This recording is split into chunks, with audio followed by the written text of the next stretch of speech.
Pensez à ce bruit assourdissant de milliers d'ailes qui s'entrechoquent dans le vent, le tambourinement des sabots frappant le sol et le hurlement désespéré de 40 000 hommes confrontés à leur sort. Le 12 septembre 1683, sur les hauteurs de Vienne, 1500 cavaliers à ailes ont signé, avec leur propre sang, l'un des chapitres les plus effrayants de l'histoire militaire. Mais voici la question qui remet en question tout ce que vous pensiez savoir. Était-ce réellement une victoire divine? Ou le produit d'une trahison soigneusement dissimulée pendant des siècles? Avez-vous déjà perçu la vitalité d'un endroit qui conserve des mystères vieux de plusieurs millénaires? Il semble que les pierres du mur des lamentations chuchotent des récits d'autrefois à ceux qui s'en approchent. Ces pierres gigantesques, dont certaines dépassent les 500 tonnes, ont été des témoins muets d'empires qui se sont levés et déclinés, de conflits qui ont transformé le cours de civilisations complètes et de mystères toujours enfouis sous les pavés de Jérusalem à l'heure actuelle. Cependant, il existe un élément troublant dans la perfection de ces pierres, quelque chose qui ne s'aligne pas avec nos connaissances sur la construction juive au 1er siècle. Selon le récit historique, Hérode le Grand aurait érigé ce mur aux alentours de 19 AVC JC, dans le contexte du développement du Second Temple juif. Toutefois, en observant minutieusement la méthode de construction, nous découvrons un élément déconcertant. Ces pierres sont façonnées avec une exactitude que seuls les Romains dominaient à cette période. Les joints sont si impeccables qu'on ne peut même pas insérer une simple feuille de papier entre eux, et aucun mortier n'a été employé pour leur assemblage.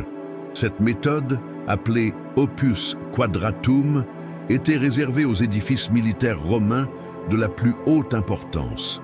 Les archéologues les plus audacieux ont commencé à chuchoter une hypothèse qui pourrait tout bouleverser.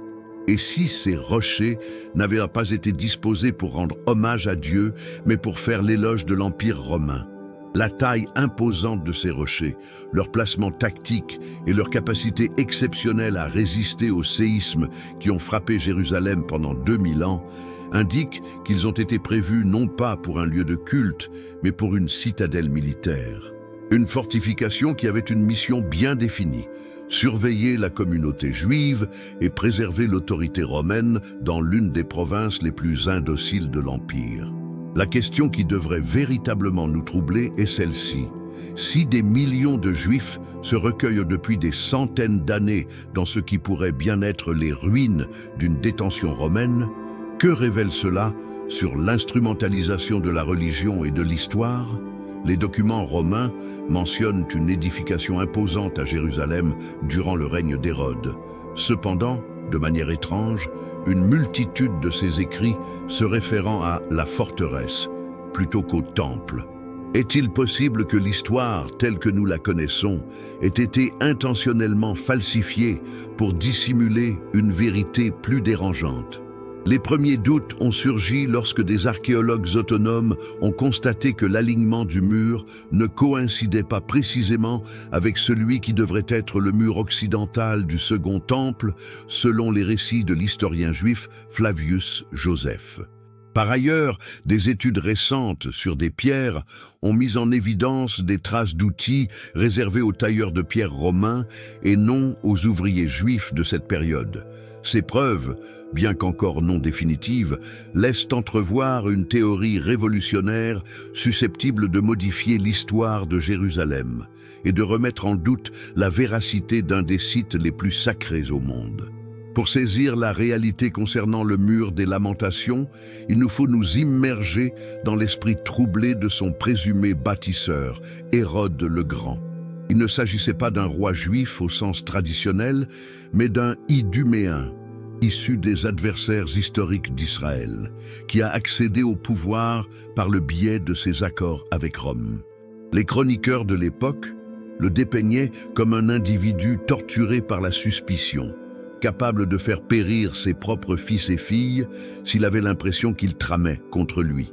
Sa domination ne se fondait pas sur l'affection de ses sujets, mais sur l'intimidation et la puissance des légions romaines qui le soutenaient. Le caractère d'Hérode était une combinaison explosive de génie en architecture et d'une cruauté sans bornes. Il était réputé pour ses grands projets de construction qu'il employait comme instrument de propagande afin de justifier son règne à un peuple qui le voyait comme un usurpateur étranger. Toutefois, ces initiatives poursuivaient toujours un double but, tout en apparaissant comme des actions de charité publique ou de piété religieuse. Elles contribuaient effectivement à consolider le contrôle militaire et politique sur les zones sous leur autorité. Ces assemblages n'étaient pas des gestes de conviction, mais des manifestations délibérées de force destinées à effrayer celui qui aurait l'audace de le contester. Sans l'ombre d'un doute, le massacre des innocents à Bethléem est l'épisode qui illustre le mieux la personnalité d'Hérode. D'après les chroniques de l'histoire, à leur arrivée en quête du roi des Juifs, tout juste né, Hérode a interprété cette prophétie comme un danger immédiat pour sa couronne. Sa réaction fut immédiate et sans pitié. Il commanda l'assassinat de tous les enfants de moins de 2 ans à Bethléem et dans la région. Ce n'était pas un geste impulsif, mais une démarche réfléchie d'un homme qui a choisi de se transformer en tueur d'enfants plutôt que de mettre en péril son autorité. Peut-on vraiment croire qu'un homme capable de commettre une telle horreur bâtirait quelque chose d'authentiquement sacré? Les techniques de construction d'Hérode révèlent clairement ses intentions véritables. Il faisait appel à une quantité considérable de main-d'œuvre esclave, importait des méthodes de construction directement de Rome et engageait les ingénieurs militaires les plus qualifiés de l'Empire pour la conception de ces bâtiments. L'initiative d'élargissement du mont du Temple n'a pas dérogé à cette règle. Les ouvriers juifs ont été sciemment écartés des missions les plus cruciales de la construction, se voyant assigner des tâches moins importantes, tandis que l'authentique architecture était confiée à des experts romains maîtrisant les arcanes de la construction militaire la plus sophistiquée de l'époque. Cependant, un élément encore plus perturbant dans l'histoire d'Hérode réside dans sa liaison avec Marc-Antoine, le général romain renommé et amant de Cléopâtre. Hérode a accédé au trône avec l'appui de Marc-Antoine, et l'un de ses premiers gestes en tant que roi a été d'ériger une citadelle à Jérusalem qui était nommée en l'honneur de son bienfaiteur, la forteresse Antonia. Cette structure, positionnée de manière stratégique près du mont du Temple, a été pensée pour héberger une garnison entière de soldats romains, soit près de 600 hommes lourdement armés, dont la seule mission était de préserver l'ordre lors des festivités juives et d'étouffer toute tentative de rébellion.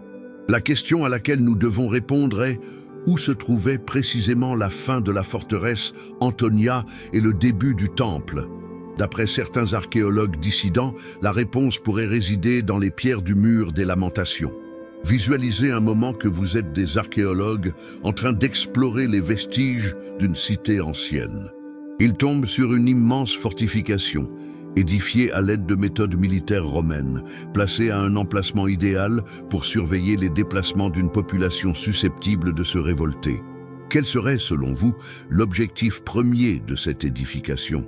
C'est précisément le contexte que nous rencontrons en examinant de manière objective le mur des Lamentations, en nous détachant de siècles de traditions religieuses et en se concentrant uniquement sur les éléments matériels à notre disposition.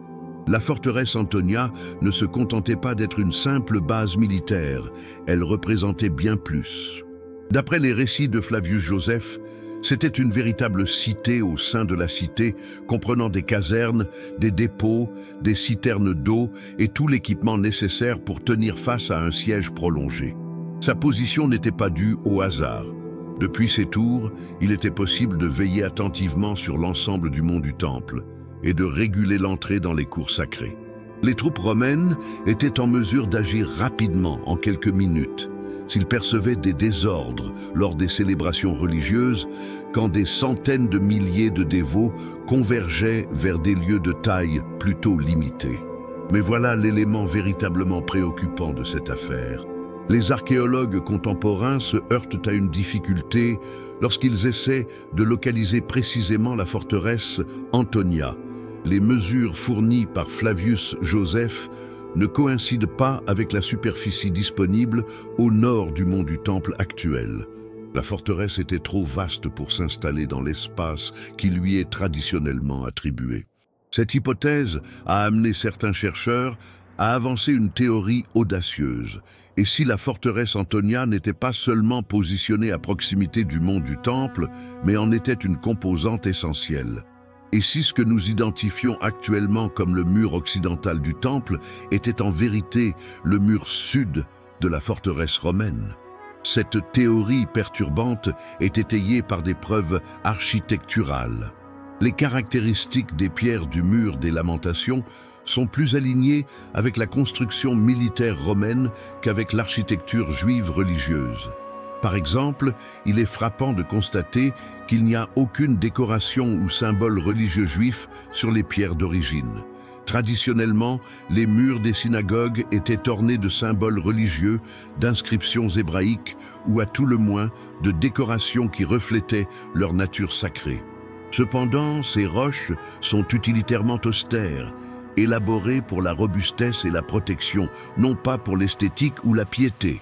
Par ailleurs, le dispositif d'évacuation et les salles souterraines découvertes sous le mur révèlent une sophistication surprenante, plus caractéristique d'une structure militaire que d'un édifice religieux. Les Romains étaient renommés pour leur ingénierie hydraulique dans un contexte militaire.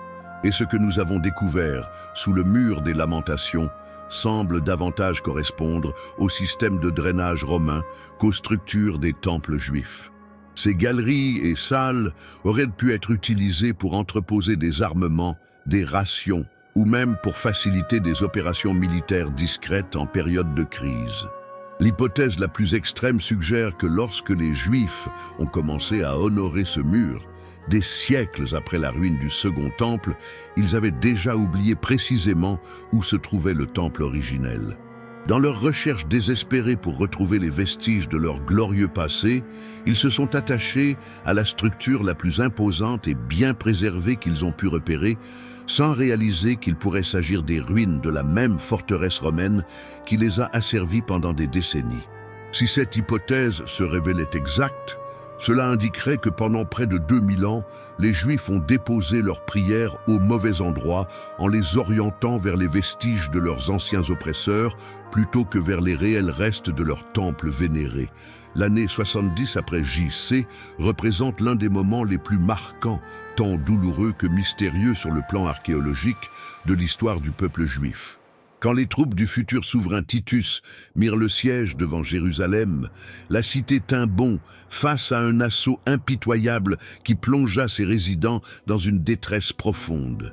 Flavio Joseph, qui a assisté à ces faits, dépeint des tableaux de fin du monde. Des mères qui mangent leurs enfants pour échapper à la famine, des voies couvertes de morts et une dernière résistance juive choisissant la mort plutôt que la capitulation. Au final, le Second Temple a été ravagé par les flammes, emportant avec lui le centre spirituel du judaïsme ancien. Cependant, certains éléments des narrations de cette destruction ne concordent pas totalement avec les preuves matérielles que nous observons actuellement. D'après les historiens romains, l'anéantissement fut tel qu'en se référant aux paroles mêmes de Jésus dans les évangiles, il ne demeurerait pas une pierre sur l'autre. Néanmoins, le mur des Lamentations demeure intact, ces immenses pierres soigneusement rangées en ligne, comme s'il était gardé par une force surnaturelle.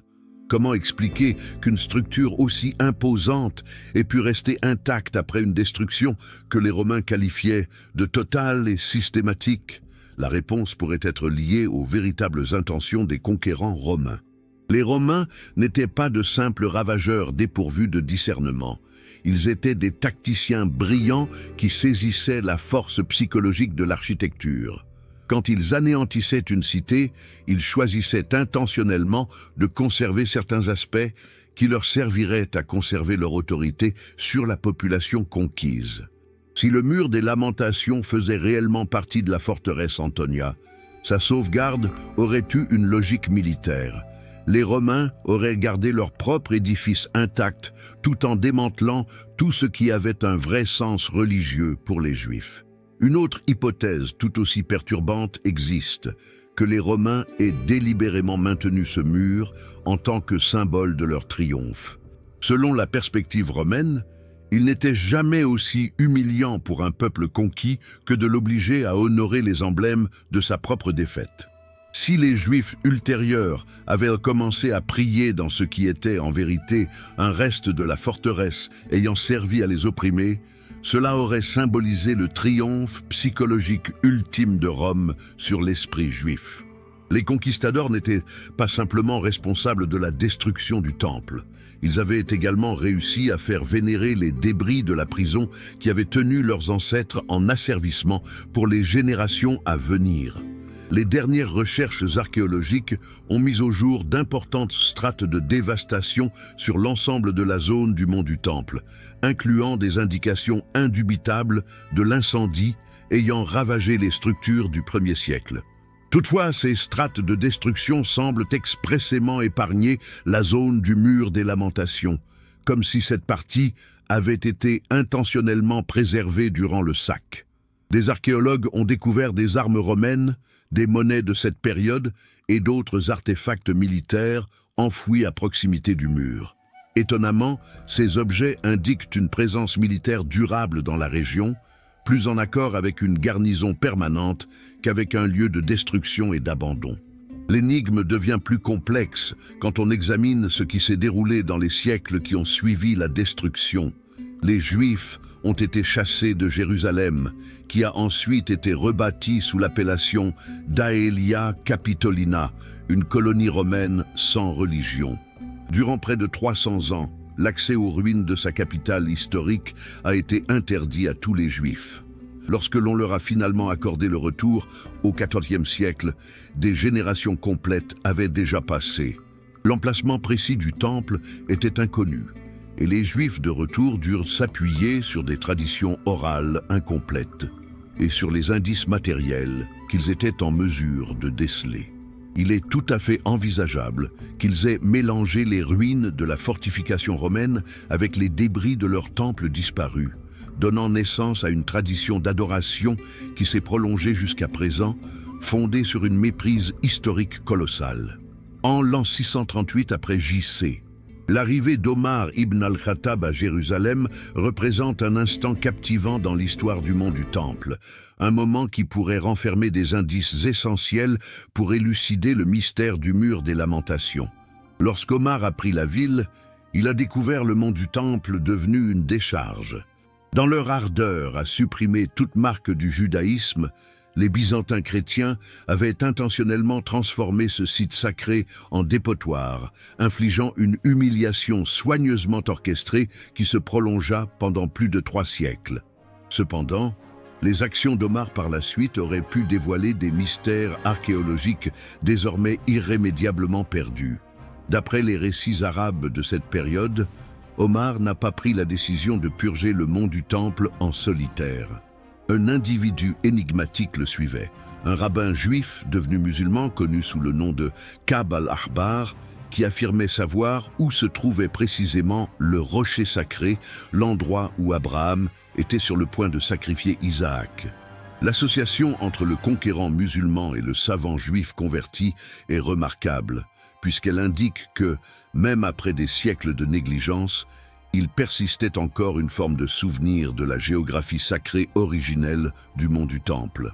Quelle était exactement la connaissance de ce rabbin, et comment cette information pourrait-elle modifier notre perception de l'objectif réel du mur des lamentations? Quand Omar et son équipe ont entrepris de dégager des déchets et débris accumulés pendant des siècles, ils ont fait une découverte incroyable. Le rocher sacré est apparu comme s'il avait été en attente d'être retrouvé. Cependant, cette découverte suscite une certaine inquiétude. Si le rocher sacré a pu rester dissimulé pendant de si longues périodes, comment se fait-il que le mur des lamentations, supposé être inclus dans le même ensemble religieux, ait pu rester à la vue et à portée de main tout au long de cette durée? Cette disparité laisse à penser que le mur et la roche pourraient avoir des origines et des buts totalement distincts. Les chroniques musulmanes de cette période rapportent qu'au cours du nettoyage du mont du Temple, ils ont découvert des infrastructures souterraines complexes, y compris des galeries, des réservoirs et des salles qui paraissaient destinées à des objectifs militaires plutôt que spirituels.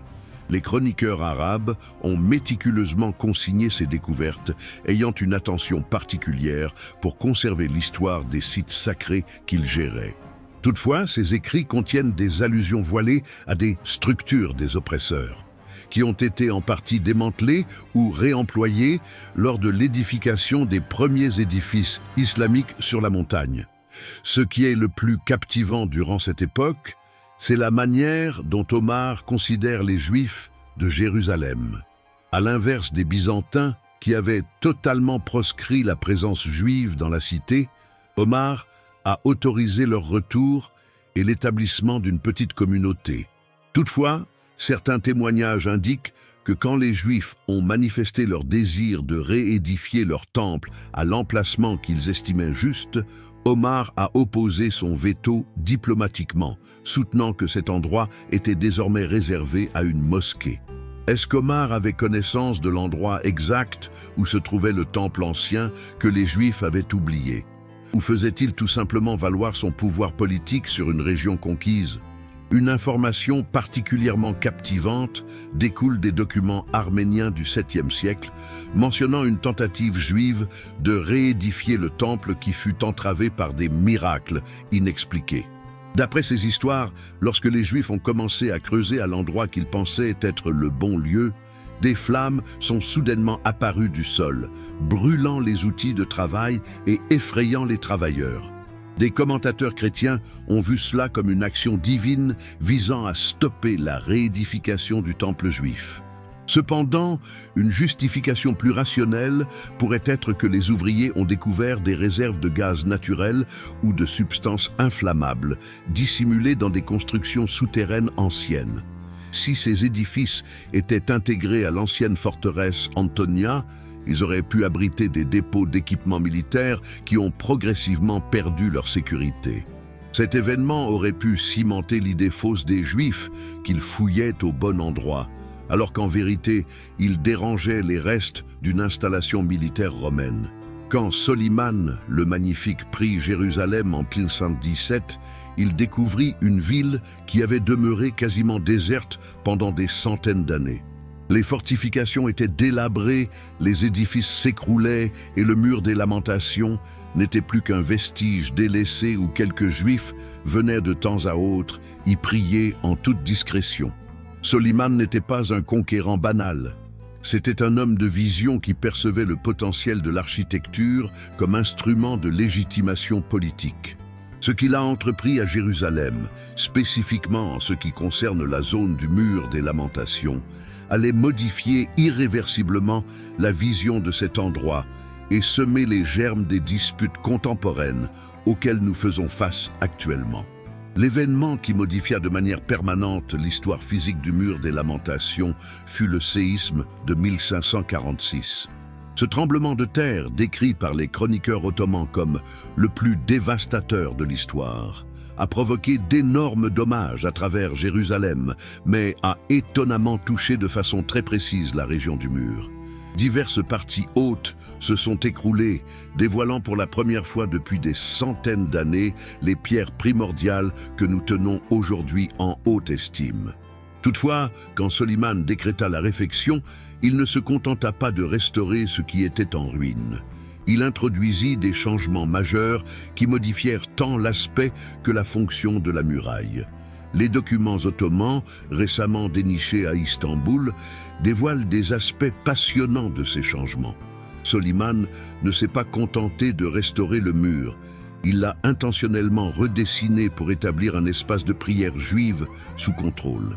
Pour quelles raisons un sultan musulman dépenserait-il d'importantes ressources afin de faciliter l'exercice du culte juif à Jérusalem?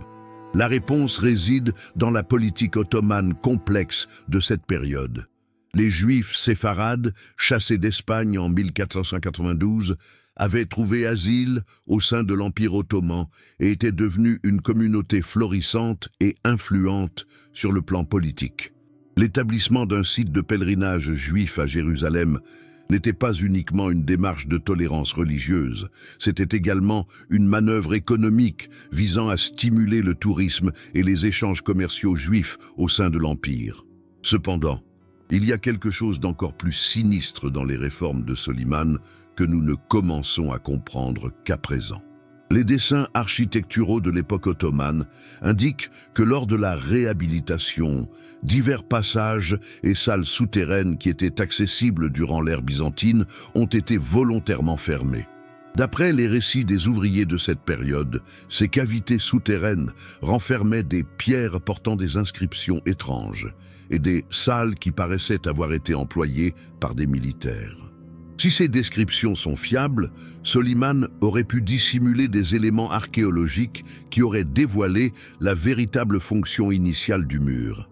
La restructuration de l'espace autour du mur a également suivi des modèles spécifiques qui sont révélateurs. Soliman a aménagé une petite place devant le mur, mais l'a conçu pour en restreindre rigoureusement l'accès et pour limiter le nombre d'individus pouvant s'y congréger en même temps. Ce n'était pas une décision architecturale prise au hasard. Les Ottomans excellaient dans la gestion des foules et savaient précisément comment aménager des espaces pour empêcher les émeutes ou les rassemblements politiques non autorisés. Le lieu sacré qu'ils ont établi était en vérité un espace de dévotion surveillé et maîtrisé. Les modifications les plus notables se sont produites dans la partie souterraine du mur. Les ouvriers ottomans ont creusé et réajusté les fondations. Cependant, plutôt que de consigner ce qu'ils ont découvert, il semblerait qu'ils aient respecté des instructions précises pour fermer et camoufler toute structure antérieure à leur action.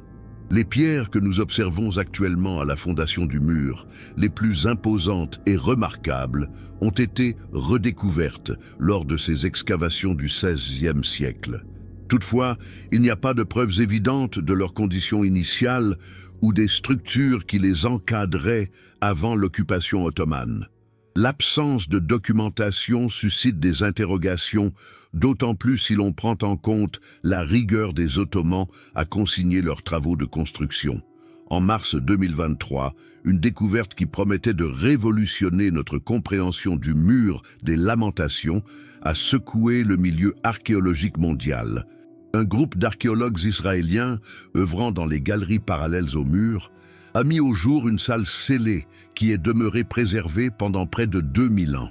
Ce qu'ils ont trouvé dans cette pièce remet non seulement en doute les interprétations traditionnelles concernant l'objectif du mur, mais ouvre aussi la voie à des hypothèses bien plus inquiétantes sur les réels mystères qui résident sous les pavés de Jérusalem. La pièce, mesurant approximativement 6 mètres de long et 4 de large, renfermait des objets qui n'allaient pas du tout dans le sens des attentes concernant un cadre religieux juif. Parmi les artefacts découverts, on a trouvé des morceaux d'armure romaine, des monnaies portant le visage de divers empereurs, et ce qui est le plus perturbant, des tablettes en pierre comportant des inscriptions en latin mentionnant la garde des prisonniers et le maintien de l'ordre dans la province. Ces objets n'étaient pas de simples vestiges égarés par des soldats en déroute. Ils étaient rangés et classés méthodiquement, comme si la pièce avait fonctionné comme une sorte d'archive militaire. Cependant, ce qui a véritablement transformé les théories concernant le mur, c'est la révélation d'une carte gravée sur l'un des murs de la chambre. Cette carte, marquée par la précision typiquement romaine, révélait l'arrangement de ce qui était sans doute une installation militaire sophistiquée. Les configurations illustrées sur cette carte historique s'alignaient précisément avec les mesures et l'orientation du mur des Lamentations actuel, non pas en tant que segment d'un temple, mais tel qu'il était désigné clairement comme Castellum Antonia, la forteresse Antonia. Pour la première fois dans l'histoire contemporaine, nous avons obtenu des preuves concrètes que, au moins en partie, le mur des Lamentations était réellement intégré à une installation militaire romaine. Toutefois, cette trouvaille révolutionnaire a vite suscité des polémiques. L'équipe de recherche a été frappée d'un embargo sur la communication par les autorités israéliennes qui avaient sponsorisé les fouilles. Les objets ont été qualifiés de sensibles du point de vue de la sécurité nationale et ont été déplacés vers une installation de stockage à accès limité. Quand les médias du monde entier ont tenté de se renseigner sur la découverte, ils se sont confrontés à un silence institutionnel qui n'a fait que renforcer les conjectures concernant la véritable nature des éléments découverts. Des archéologues, ayant pris part aux fouilles, ont dévoilé des éléments encore plus perturbants tout en gardant l'anonymat. La chambre n'était pas une entité indépendante, elle faisait partie d'un système de tunnels qui dépassait largement les limites de ce qui avait déjà été exploré. Ces tunnels, édifiés selon la même méthode de construction qui distingue le mur des lamentations, paraissaient prévus pour favoriser le déplacement clandestin de troupes et de provisions. Encore plus inquiétant, quelques-uns de ces souterrains conduisaient directement sous l'esplanade des mosquées, laissant supposer que la forteresse Antonia aurait pu être bien plus étendue que ce que les historiens avaient envisagé. L'examen des matériaux découverts a mis au jour une autre surprise troublante. Beaucoup des objets trouvés ne remontent pas au 1er siècle, période à laquelle on suppose que la forteresse a été construite, mais plutôt à des époques ultérieures, allant jusqu'au 2e et 3e siècle après J.C. Ceci indique que la présence militaire romaine a perduré au-delà de la démolition du Second Temple, possiblement en tant que partie des tentatives romaines de préserver leur autorité sur Jérusalem face à des révoltes juives subséquentes. Si c'est le cas, cela veut dire que durant des siècles, pendant que l'accès à Jérusalem était interdit aux Juifs, les Romains ont persisté à utiliser et à maintenir les structures que nous considérons aujourd'hui comme sacrées. Peut-être l'élément le plus dérangeant de tous fut une suite d'inscriptions dénichées sur les parois des tunnels les plus profonds. Ces gravures, en grec et en latin, paraissent être des listes de détenus retenus dans la forteresse. La liste des noms comprend sans aucun doute des noms de confession juive, et les dates indiquées coïncident avec les périodes de plus grande répression romaine à l'encontre de la population juive locale. Dans l'éventualité où ces inscriptions seraient véridiques, elles constitueraient une preuve tangible que le mur des lamentations n'était pas seulement intégré à une forteresse romaine, mais précisément à une prison où des Juifs ont été enfermés durant les instants les plus sombres de la domination romaine. L'ironie historique serait considérable. Pendant des centaines d'années, des millions de Juifs ont prié sur les mêmes pierres où leurs ancêtres ont été enfermés par leurs tyrans romains. L'année 2024 a été un moment crucial dans la discussion concernant l'origine authentique du mur des lamentations, quand une nouvelle vague d'archéologues autonomes a commencé à contester publiquement les récits établis en employant des techniques d'analyse que leurs prédécesseurs n'ont jamais possédées.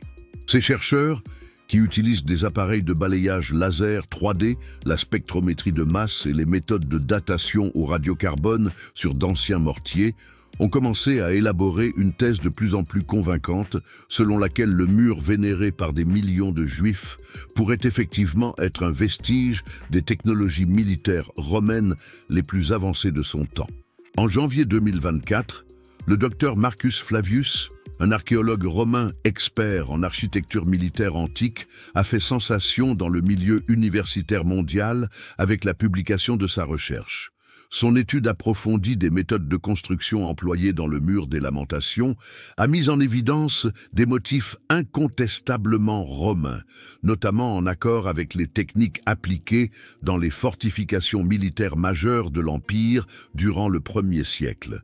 Les pierres avaient non seulement été façonnées avec des instruments romains particuliers, mais leur agencement était aussi fondé sur des stratégies d'ingénierie militaire destinées à résister aux assiègements et aux assauts aux béliers, plutôt que de servir de fondement à des édifices religieux.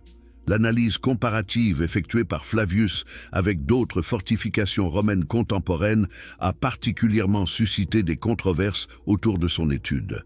Grâce à des méthodes exactes et à des simulations informatiques, il a prouvé que l'alignement, les mesures et les spécificités structurales du mur des lamentations coïncident parfaitement avec les modèles employés dans les fortifications romaines de Massada, d'Hérode et d'autres bases militaires célèbres édifiées par Hérode pour la Légion romaine.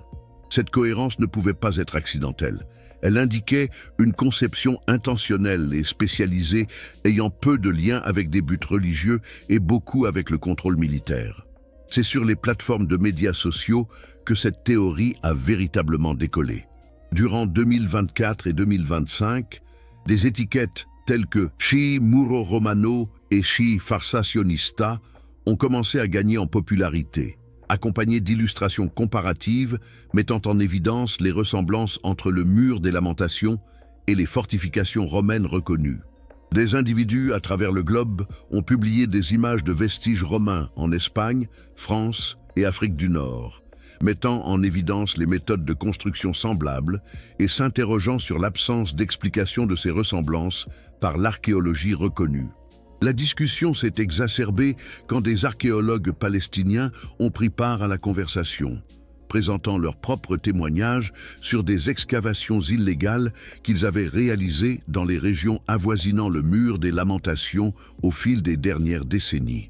Ces scientifiques, œuvrant avec des moyens restreints et soumis à de strictes contraintes politiques, avaient enregistré des indices de grands édifices romains qui dépassaient largement les frontières officiellement définies du lieu archéologique. Malgré le manque d'attention internationale dû aux troubles politiques dans la région, ces trouvailles apportent un soutien supplémentaire à l'hypothèse que le mur des Lamentations faisait partie d'un ensemble militaire bien plus étendu. La polémique a culminé lorsque de nombreux influenceurs d'histoires alternatives ayant des millions de suiveurs ont commencé à diffuser cette théorie sur des plateformes telles que TikTok et YouTube. Des vidéos portant des titres comme « Le mensonge millénaire du mur des Lamentations » et « Pourquoi les Juifs prient-ils dans une prison romaine ?» Des millions de vues ont commencé à s'accumuler, provoquant des discussions enflammées dans les commentaires entre les adeptes de la théorie alternative et ceux qui soutiennent l'interprétation classique. Toutefois, la qualité des preuves partagées a fait de ces discussions un événement particulièrement significatif. À l'inverse de nombreuses théories conspirationnistes présentes sur le web, celles-ci reposaient sur des fondements archéologiques robustes et étaient soutenues par des chercheurs de renom aux citations irréprochables. Les discussions ne reposaient pas sur des conjectures infondées, mais sur des études techniques approfondies de preuves tangibles. Cela a contraint la communauté archéologique établie à considérer les hypothèses alternatives avec plus de sérieux que ce qu'elle aurait fait dans d'autres circonstances, même si la réaction officielle est demeurée mesurée et fréquemment sur la défensive. Quotidiennement, alors que le jour se lève sur les collines de Jérusalem, des milliers d'adeptes se dirigent vers le mur des Lamentations, portant avec eux leurs aspirations, leurs angoisses et leurs supplications les plus personnelles. Ils insèrent de modestes papiers dans les interstices millénaires des pierres, effleurant les rochers avec un respect qui dépasse les générations. Des hommes portant des chapeaux noirs se balancent en priant, tandis que les femmes versent des larmes mêlées d'espoir et de souffrance. Des visiteurs venus des quatre coins du monde observent en silence, considérant cet endroit comme l'un des plus sacrés au monde. Mais que se passerait-il si nous apprenions que toute cette vénération séculaire a été tournée vers les mauvaises pierres? Il ne s'agit pas seulement d'une question théorique, elle a des conséquences significatives qui affectent le noyau même de la signification de la foi et de l'identité culturelle. Si le mur des Lamentations est véritablement une partie de la forteresse romaine Antonia, alors des millions de Juifs ont, à leur insu, rendu hommage au reste de la même institution utilisée par leurs oppresseurs pour les contrôler. L'ironie pourrait être si profonde qu'elle remettrait en cause des siècles de traditions religieuses et exigerait une refonte radicale des rites juifs contemporains. D'un point de vue historique, les rituels que nous voyons actuellement au mur des Lamentations ont une origine assez récente. L'usage de glisser des prières entre les pierres, appelé vitlach, n'a véritablement débuté qu'au XVIIIe siècle. Jusqu'à récemment, Les Juifs qui se rendaient au mur se limitaient à prier devant lui, sans la pratique développée de laisser des notes écrites qui caractérisent aujourd'hui leur visite. Cette transformation des rituels indique que la sacralité du mur a été en partie une élaboration culturelle graduelle plutôt qu'une tradition ancienne et continue. Cependant, certains éléments encore plus perturbants existent au sein des rituels contemporains liés au mur. Depuis l'acquisition de Jérusalem-Est par Israël en 1967, la région du mur des Lamentations est soumise à ce que certains détracteurs qualifient d'ingénierie religieuse. Devant le mur, l'espace a été considérablement élargi, entraînant la destruction d'un quartier arabe historique dans son intégralité. De plus, l'accès a été réaménagé pour donner une illusion d'ancienneté sacrée, alors que de fait, la conception actuelle est totalement contemporaine. Cette métamorphose matérielle de l'espace a entraîné une amplification des rituels, conférant au mur un aspect plus authentiquement ancien, qu'il ne possède en vérité. Les spécialistes en sociologie religieuse ont observé une hausse spectaculaire de la ferveur envers le mur des Lamentations au fil des dernières décennies. Cette tendance coïncide paradoxalement avec l'époque où le plus grand volume de découvertes archéologiques a été réalisé, suscitant des interrogations quant à son authenticité en tant que vestige du Second Temple.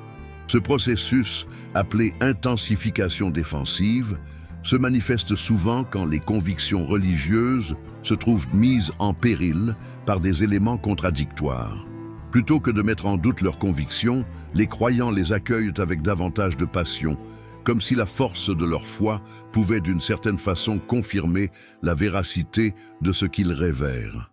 Il y a également un aspect politique préoccupant dans les rituels contemporains du mur. Les visites de chefs d'État à travers le monde sont désormais des coutumes politiques essentielles, où le fait de toucher les pierres du mur est perçu comme une approbation tacite des prétentions territoriales israéliennes sur Jérusalem.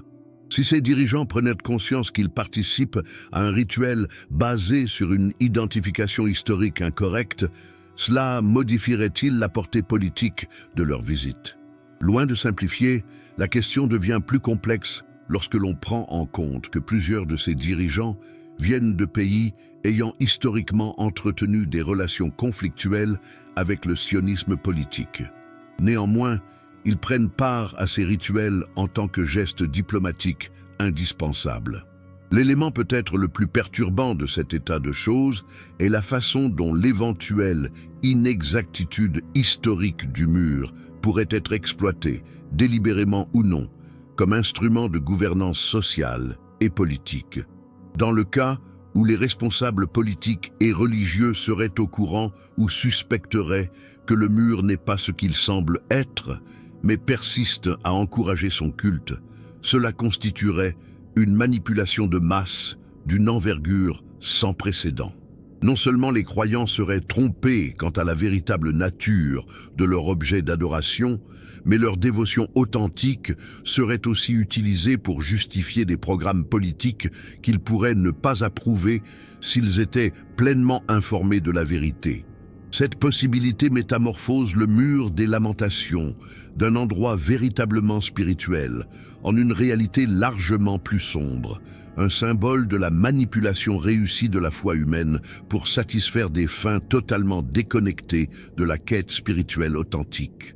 Alors que les pelleteuses modernes creusent les strates millénaires d'histoire dans les tunnels souterrains de Jérusalem, une interrogation déstabilisante hante l'esprit des archéologues, des théologiens et des politiciens. Quel serait le dénouement si le monde venait à découvrir que le site le plus sacré du judaïsme contemporain pourrait être, en vérité, les vestiges d'une prison romaine?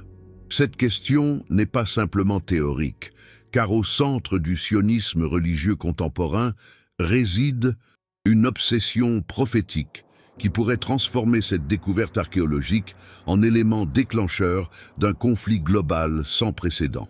Durant près de 2000 ans, les Juifs ont aspiré à la reconstruction du troisième temple à Jérusalem, un événement qui, d'après les prophéties de la Bible, signalerait le commencement de l'ère messianique.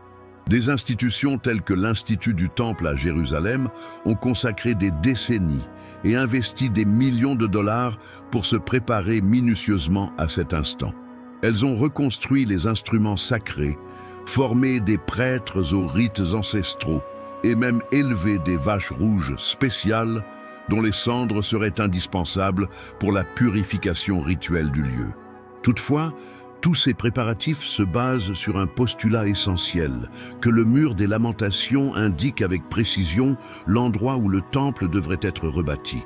Que se produirait-il si cette supposition était totalement erronée? Des vidéos récentes, diffusées en 2025 par des collectifs d'activistes du Troisième Temple, illustrent des fouilles illicites effectuées dans des galeries à proximité du mur des lamentations. Ces opérations sont orchestrées par des groupes religieux extrémistes qui estiment se rapprocher de l'original Saint des Saints.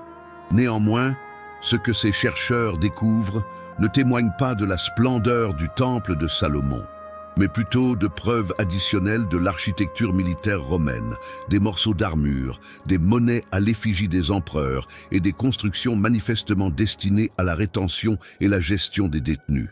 Chaque nouvelle révélation devrait les conduire à reconsidérer leurs postulats fondamentaux, mais au lieu de cela, ils voient ces éléments comme des preuves fabriquées par les adversaires d'Israël ou des épreuves divines de leur foi.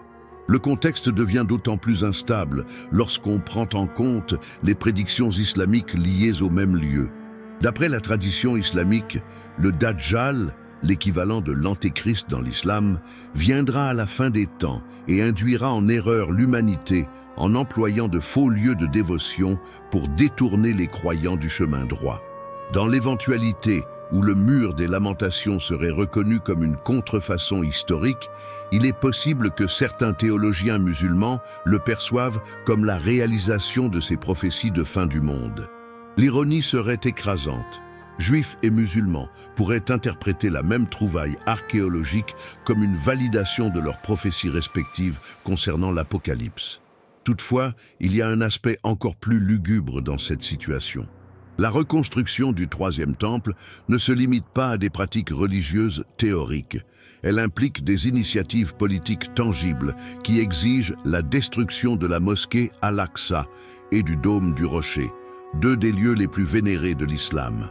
Si les partisans du Troisième Temple réalisent qu'ils se sont mépris sur le site pendant toutes ces années, avoueront-ils leur faute et tenteront-ils de localiser le véritable emplacement? Ou vont-ils augmenter leur enjeu, affirmant que des décennies de préparation ne peuvent pas avoir été inutiles?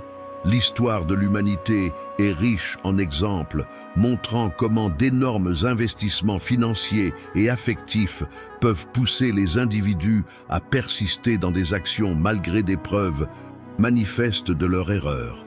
Les révélations d'organisation du Troisième Temple, obtenues par des pirates activistes en 2024, révèlent des discussions internes préoccupantes sur ce qu'il faudrait faire si les fouilles archéologiques confirment indiscutablement que le mur des lamentations n'est pas lié au site du temple original.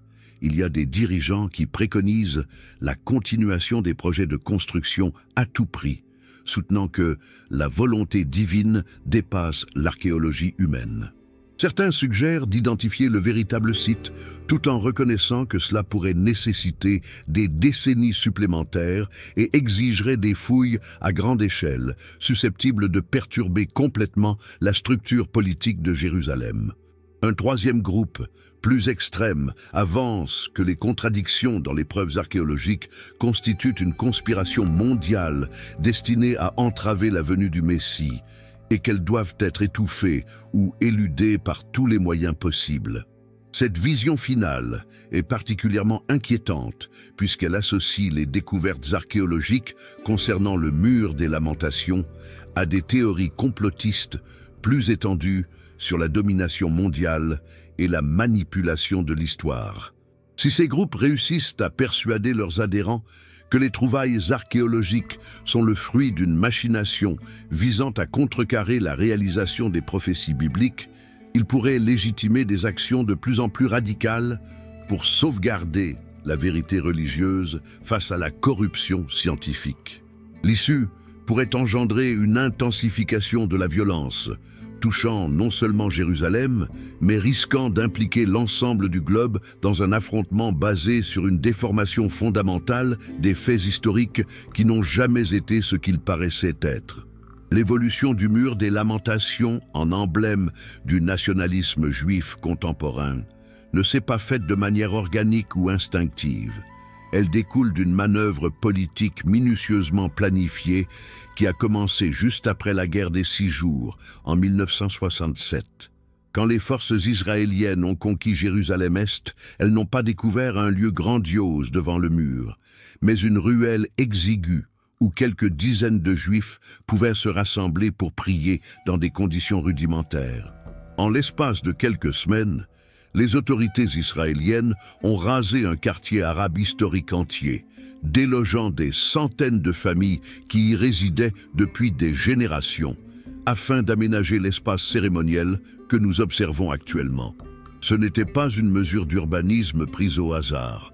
C'était une manœuvre symbolique élaborée pour donner l'impression que le mur des Lamentations a toujours été un site de grande adoration juive. Cependant, le jeu avec le symbolisme du mur dépasse largement les modifications physiques effectuées après 1967.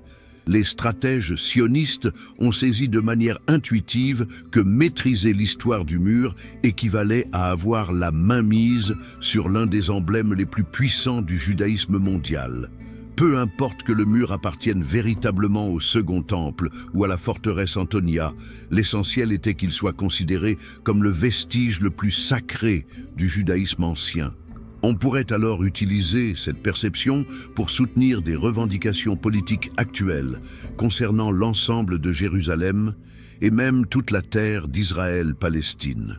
Selon le raisonnement sioniste, si les Juifs se sont recueillis devant ce mur pendant 2000 ans, cela démontre leur connexion historique ininterrompue avec la terre. L'ironie de cette approche se révèle d'autant plus amère lorsqu'on prend en compte les découvertes archéologiques qui ont vu le jour ces dernières décennies. Chaque nouvelle trouvaille qui doute de la véracité du mur comme site du temple pourrait potentiellement saper les bases historiques du projet sioniste. Ironiquement, ces découvertes ont servi à argumenter en faveur d'explorations plus étendues et de transformations plus radicales du panorama de Jérusalem. Les responsables israéliens soutiennent qu'il est nécessaire d'approfondir pour déceler les véritables preuves du Second Temple. Toutefois, chaque nouvelle excavation perturbe davantage les constructions arabes avoisinantes et sert de justification à de nouveaux déplacements forcés de la population palestinienne. Les documents dévoilés par le gouvernement israélien des années 1970 et mis à jour en 2023 mettent au jour des conversations ouvertes concernant l'exploitation du mur des Lamentations comme instrument de reconnaissance internationale. Les stratèges politiques israéliens ont saisi que les visites protocolaires de chefs d'État au mur seraient perçues internationalement comme une reconnaissance tacite de la souveraineté israélienne sur Jérusalem. À chaque occasion où un président, un chef de gouvernement ou un leader religieux international se prosternait devant les caméras en direction du mur, il contribuait sans le vouloir à une cérémonie politique destinée à légitimer l'occupation israélienne de Jérusalem-Est aux yeux de l'opinion mondiale. Le contrôle s'étend également à la présentation de l'histoire du mur dans les musées, les livres scolaires et les médias. L'histoire officielle insiste sans relâche sur le lien millénaire des Juifs avec le mur, mais ne parle pas du tout des siècles où d'autres communautés ont aussi reconnu la sacralité du lieu, ni des périodes où le mur a été presque délaissé. Cette représentation partielle de l'histoire donne l'illusion d'un culte juif constant et sans interruption qui légitime les aspirations politiques actuelles, mais qui ne traduit pas la complexité multiculturelle et la réalité historique de Jérusalem. L'élément le plus perturbant de cette manœuvre peut-être, c'est l'impact qu'elle a eu sur la manière dont les Juifs perçoivent leur propre histoire et identité. Des générations successives de Juifs ont été élevés dans la conviction que le mur des lamentations représente un lien réel et direct avec leurs ancêtres du Temple, ignorant que ce rapport pourrait être fondé sur une identification historique inexacte. Sa conviction profonde et son dévouement véritable ont été exploités pour promouvoir des objectifs politiques qu'il pourrait ne pas appuyer s'il prenait connaissance de toute la vérité sur les sources obscures du lieu qu'il révère. L'instrumentalisation de la foi religieuse à des fins politiques constitue une trahison non seulement envers les Palestiniens déplacés, mais aussi envers les Juifs eux-mêmes, dont l'authenticité spirituelle a été dénaturée au profit des enjeux politiques. Dans les zones les plus obscures du web, sur des forums universitaires peu fréquentés et au sein de discussions confidentielles entre archéologues inquiets pour leur profession, une hypothèse extrême a commencé à émerger. Le mur des lamentations ne serait pas simplement une erreur d'identification bénigne, mais plutôt l'aboutissement d'une manipulation historique intentionnelle perpétuée pendant des siècles par des élites en tirant profit de la confusion. Ce concept, que ces fervents appellent l'hypothèse de la falsification délibérée, propose qu'à une certaine période historique, des individus en position d'autorité politique et religieuse ont découvert que le lieu révéré par les Juifs n'appartenait pas véritablement au Second Temple. Ils auraient alors choisi de dissimuler cette vérité pour conserver leur emprise sur les foules croyantes. Un groupe de chercheurs indépendants, qui se fait appeler les archéologues libres, est à l'origine des opinions les plus extrêmes dans ce débat.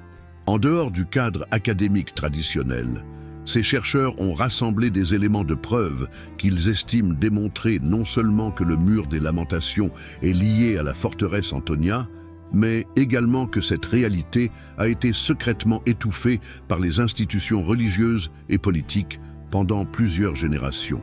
Ces travaux, diffusés sur des plateformes web alternatives et dans des films documentaires indépendants, offrent une narration perturbante de complots et de supercheries s'étendant sur presque 2000 ans. D'après ces chercheurs, la falsification a débuté au IVe siècle, moment où l'empereur Constantin a autorisé le retour des Juifs à Jérusalem après des siècles d'exil. À cette époque, les dirigeants juifs, désespérant de restaurer leur identité communautaire et religieuse, se sont attachés au mur le plus imposant et le mieux préservé qu'ils ont réussi à dénicher, indépendamment du fait qu'il appartienne véritablement à leur temple d'origine. Cette première décision adoptée en situation désespérée aurait ensuite été ratifiée par diverses générations de chefs religieux qui ont choisi de maintenir un mensonge pieux plutôt que de reconnaître leurs erreurs sur des siècles. La preuve la plus dérangeante mise en avant par ces chercheurs serait les documents qu'ils prétendent avoir découverts dans les archives du Vatican et ottomanes. Ces derniers pourraient démontrer que les autorités religieuses chrétiennes et islamiques sont au courant de la véritable essence du mur depuis des siècles, mais ont décidé de garder le silence. D'après ces dossiers, que les chercheurs reconnaissent ne pas pouvoir authentifier de manière indépendante en raison des limitations d'accès aux archives, le pape et le calife auraient été informés durant les croisades de preuves, attestant que le mur des lamentations était une partie d'une forteresse romaine. Cependant, ils auraient choisi de rester discrets afin d'éviter de troubler les communautés juives placées sous leur autorité. Toutefois, la problématique majeure de ces théories réside dans leur adoption et déformation par des groupes poursuivant des objectifs antisémites. L'hypothèse de la falsification consciente a été exploitée par des extrémistes pour soutenir que l'ensemble du peuple juif participe à une supercherie séculaire destinée à légitimer ses prétentions sur Jérusalem et la Palestine. De nombreuses interprétations malveillantes ont dissuadé plusieurs archéologues reconnus d'explorer les théories alternatives relatives au mur, de crainte d'être associés à l'antisémitisme ou accusés de soutenir des théories conspirationnistes. La répression de ces théories alternatives a revêtu des formes à la fois discrètes et manifestes. Des publications académiques qui contestent l'identification conventionnelle du mur ont été écartées par des revues de renom sous prétexte de raisons plus politiques que scientifiques, selon les auteurs. Les présentations qui pourraient contredire la narration établie sont systématiquement exclues des colloques sur l'archéologie de Jérusalem. Les archéologues ayant manifesté des incertitudes quant à l'identification du mur ont vu leur demande de financement refusée et leur carrière au point mort. Ce climat de censure universitaire a engendré une circonstance déformante où les interrogations les plus cruciales concernant l'un des sites archéologiques majeurs à l'échelle mondiale ne peuvent être explorées sans entrave. Input sentence. Un exemple particulièrement poignant de dissimulation de preuves est celui du docteur Sarah Albright, archéologue britannique qui a, en 2019, dévoilé une étude préliminaire, laissant entendre que le mur des Lamentations pourrait ne pas appartenir au Second Temple. Suite à la mise en publication, elle a été déchue de son poste à l'université d'Oxford. Ses financements de recherche lui ont été retirés et elle a été, pour ainsi dire, bannie de la communauté archéologique internationale. Alors que les justifications officiellement avancées pour ces mesures étaient méthodologiques, de nombreux analystes ont émis l'hypothèse que les motivations réelles étaient d'ordre politique. Actuellement dans l'ombre, la Dre Albright partage sporadiquement des informations anonymes en ligne concernant ses travaux actuels, soutenant qu'elle possède des preuves encore plus convaincantes qu'elle n'ose publier de peur de subir des représailles juridiques et individuelles. Quand on envisage que des millions d'individus ont pu confier leurs prières les plus secrètes à des fausses idoles pendant près de 2000 ans, cela soulève des interrogations philosophiques et spirituelles qui transcendent largement la simple rectification historique. Qu'est-ce qui confère réellement un caractère sacré à un endroit? Est-ce que l'authenticité historique est indispensable pour avoir une expérience spirituelle véritable? Un lieu peut-il devenir sacré simplement par des siècles de dévotion authentique, indépendamment de ses véritables racines? Il ne s'agit pas de simples interrogations académiques. Elles touchent directement à la nature même de la foi, dans un monde où la science contemporaine défie constamment les convictions traditionnelles. Il est indéniable que ceux qui prient au mur des Lamentations vivent une expérience spirituelle profonde et authentique. Les larmes versées ici sont véritables. Les souhaits formulés dans les petits papiers insérés entre les pierres sont réels. Et la sensation d'un lien avec le sacré que plusieurs perçoivent est une force psychologique et affective considérable. Si nous apprenions demain que ces expériences se sont déroulées dans les ruines d'une prison romaine plutôt que dans un temple juif, cela diminuerait-il leur valeur ou leur importance ? Ou cela modifierait-il juste le cadre historique sans toucher à la réalité spirituelle expérimentée par les fidèles? Sur le plan philosophique, l'affaire du mur des Lamentations suscite des interrogations essentielles concernant la nature de la tradition religieuse et de l'autorité spirituelle. Si les traditions religieuses peuvent reposer sur des erreurs historiques tout en procurant un sens véritable et une guidance morale à des millions d'individus pendant des siècles, que révèle cela sur l'importance de la vérité factuelle dans l'existence spirituelle humaine? Des philosophes religieux pourraient affirmer que la dimension spirituelle d'un lieu saint n'est pas liée à sa confirmation historique. L'essentiel ne réside pas dans ce que le lieu est vraiment, mais plutôt dans ce qu'il symbolise pour la communauté de fidèles. Toutefois, cette approche relativiste pose problème lorsqu'on examine les conséquences politiques et sociales des convictions basées sur de fausses identifications. Le mur des Lamentations n'est pas uniquement un endroit pour une expérience spirituelle personnelle. Il s'est transformé en un symbole politique fort utilisé pour soutenir des prétentions territoriales et politiques particulières. Si le caractère sacré du mur découle, du moins en partie, de sa supposée authenticité historique liée au Second Temple, alors les découvertes archéologiques qui contestent cette authenticité ont des conséquences dépassant largement le cadre spirituel individuel. Le seuil entre le sacré et le politique se brouille lorsque l'adoration religieuse est employée pour justifier l'autorité terrestre. Toute cette situation comporte également un aspect psychologique préoccupant. Le respect pour le mur des Lamentations a été hérité de génération en génération, représentant un lien avec les ancêtres et l'histoire juive. Si cette liaison repose sur une hypothèse erronée, quels impacts pourrait-elle avoir sur l'identité et le bien-être mental des communautés qui ont édifié une grande partie de leur sentiment d'identité autour de cette coutume?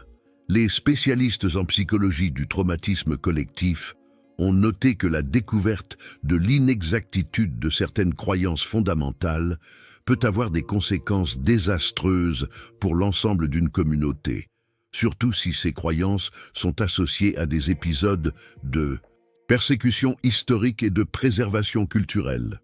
Toutefois, la question peut-être la plus profonde soulevée par le cas du mur des lamentations concerne l'essence même de la vérité historique et religieuse.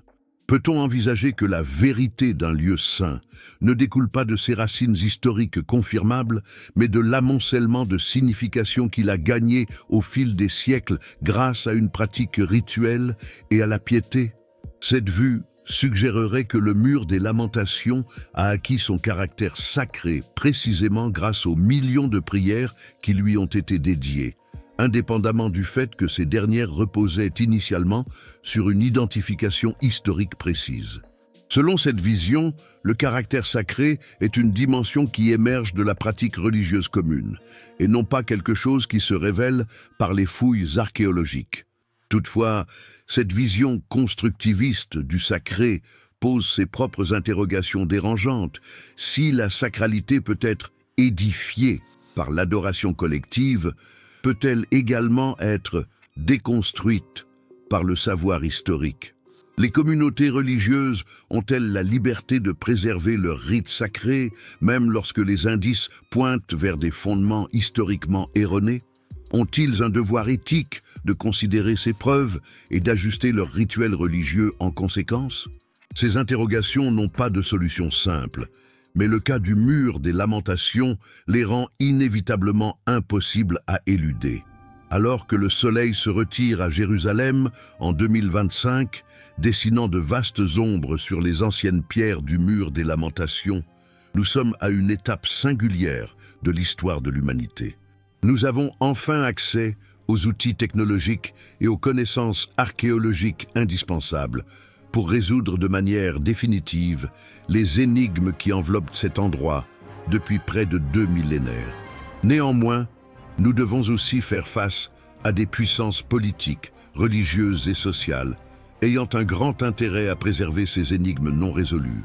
L'interrogation à laquelle nous devons réfléchir ne concerne pas uniquement quelle est véritablement la nature du mur des lamentations, mais plutôt, sommes-nous, en tant que communauté mondiale, préparés à affronter une vérité aussi désagréable soit-elle? Le récit que nous avons analysé à travers ce documentaire ne se limite pas aux vieilles pierres et aux identités fictives. Il s'agit également du pouvoir des histoires à modeler la réalité politique et sociale. Si le mur des lamentations est réellement une partie de la forteresse romaine Antonia, alors nous avons observé l'un des exemples les plus réussis de falsification historique dans l'histoire de l'humanité. Une forteresse destinée à opprimer le peuple juif serait devenue, suite à des siècles de malentendus intentionnels ou fortuits, l'emblème le plus fort de la résistance et de la pérennité juive. Cela serait d'une ironie si profonde qu'elle remettrait en cause nos postulats de base concernant la façon dont les identités religieuses et nationales sont édifiées. Cependant, les répercussions de cette affaire transcendent largement le cadre spécifique du mur des lamentations. Dans cette ère de vérités alternatives et de manipulations médiatiques complexes, l'exemple de ce mur illustre comment des narrations erronées ou inexactes peuvent se matérialiser et se transformer en force politique considérable, influençant la vie de millions d'individus. Si une erreur dans l'identification archéologique peut mener à des conflits territoriaux, des migrations de population et des décennies de violence, quelles autres vérités historiques considérées comme acquises pourraient être fondées sur des postulats tout aussi incertains? L'affaire met aussi en lumière la confrontation essentielle entre la croyance religieuse et l'investigation scientifique dans le contexte actuel. Il n'est pas forcément erroné pour les fidèles qui ont trouvé un véritable sens et une direction spirituelle dans leur adoration du mur des lamentations, même s'ils se méprennent sur les racines historiques de l'endroit qu'ils révèrent. Ceci entraîne des interrogations épineuses concernant la place que les preuves scientifiques devraient occuper dans l'appréciation des rites religieux et le droit des groupes confessionnels de préserver des coutumes qui leur confèrent une signification, même si ces rituels se heurtent aux découvertes archéologiques. Peut-être que la leçon primordiale de l'ensemble de ces études est l'importance de maintenir une ouverture d'esprit et d'adopter un scepticisme constructif face à tous les récits historiques, notamment ceux cités pour soutenir des revendications politiques actuelles. Les archéologues, les historiens et les journalistes ayant pris des risques professionnels pour mettre au jour les faits troublants liés au mur des lamentations, nous ont rendu un service précieux, en soulignant que notre compréhension de l'histoire demeure toujours provisoire et qu'il faut être disposé à ajuster nos convictions face à l'émergence de nouvelles preuves. Le sort du mur des lamentations et de Jérusalem dans son ensemble sera en grande partie déterminé par la capacité des entités concernées à aborder sincèrement la complexité de leur histoire commune. Si les découvertes archéologiques continuent d'indiquer que le mur appartient à la forteresse Antonia, est-il possible pour les communautés juives de modifier leurs traditions religieuses sans compromettre leur identité culturelle? Est-ce que les communautés palestiniennes seront en mesure d'exploiter ces données de façon constructive pour soutenir leurs propres revendications? Ou bien s'en serviront-elles simplement comme un autre instrument dans un conflit déjà trop amer? La communauté internationale sera-t-elle en mesure de traiter ces révélations d'une façon qui favorise la réconciliation plutôt que la division? En définitive, le mur des lamentations nous apprend que l'histoire ne se limite pas à être une simple rétrospection du passé. Elle implique également comment nous décidons de percevoir et de déchiffrer ce passé dans le présent. Les pierres de Jérusalem ont observé l'ascension et la chute de puissance, la naissance et l'évolution de religions, ainsi que les luttes et les souffrances de populations pendant des milliers d'années. Ce qui véritablement compte, ce n'est pas de savoir quand exactement elles ont été positionnées ou qui les a mises en place, mais plutôt ce qu'elles nous révèlent sur la ténacité de l'esprit humain et la capacité de l'humanité à créer beauté et signification, tout en déformant la vérité pour servir des intérêts plus égoïstes. Dans le monde contemporain, caractérisé par les clivages et la désinformation, l'exigence de discernement pour différencier l'information pertinente de la fausse est plus cruciale que jamais.